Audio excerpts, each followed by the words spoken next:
আসসালামু আলাইকুম, শুভরাত্রি। আজকে আমি ভিন্ন রকমের একটু গরুর মাংস রান্না করলাম, ওই রেসিপিটি শেয়ার করছি। প্রথমে আমি এখানে প্যানে তেল দিয়ে দিলাম, তারপর প্রায় 1.5-2 কেজি হবে এখানে গরুর মাংস দিয়ে দিলাম। এবার দিয়ে দিচ্ছি রসুন বাটা, দিয়ে দিচ্ছি আদা বাটা পরিমাণ মতো, দিয়ে দিচ্ছি বাদাম বাটা, দিয়ে দিচ্ছি টক দই 1.5 টেবিল চামচ হবে, দিয়ে দিচ্ছি হলুদের গুঁড়া, দিয়ে দিচ্ছি মরিচের গুঁড়া, দিয়ে দিচ্ছি জিরা গুঁড়া, দিয়ে দিব এবার এলাচ দারচিনি গোটা কয়েকটা, আর দিয়ে দিব এখানে পেঁয়াজ কুচি, লবণ পরিমাণ মতো। এবার একটু নাড়িয়ে ছাড়িয়ে নিব খুব সুন্দরভাবে।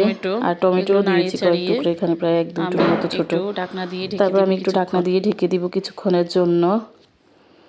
একটু হালকা একটু কষিয়ে আসলে তখন আবার একটু নাড়িয়ে ছাড়িয়ে আমি এখানে গোটা 2-3টার মতো রসুন অ্যাড করেছি, সাথে আমি কয়েক টুকরা আলু দিয়েছি, যেহেতু আমার একটা ছোট বাচ্চা আছে ওর জন্যই লাগে মূলত।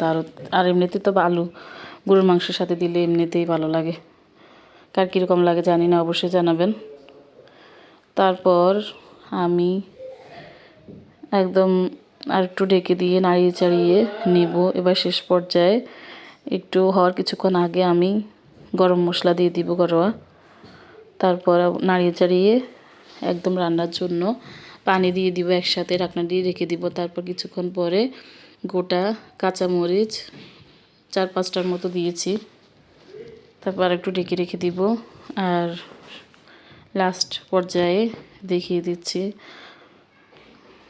এই হচ্ছে আজকের রান্নার ফাইনাল লুক। কেমন হয়েছে অবশ্যই জানাবেন। নর্মালি তো আমরা এমনিতেই গরুর মাংস যে রান্না করি সবাই একই রকমভাবে বেশিরভাগ, আর মাঝে মধ্যে হয়তো ভিন্ন রকমের রান্না করা হয়, তবে এইভাবে রান্না করলে অনেক বেশি মজা লাগে, যেহেতু টেস্ট হয়েছে ভালো।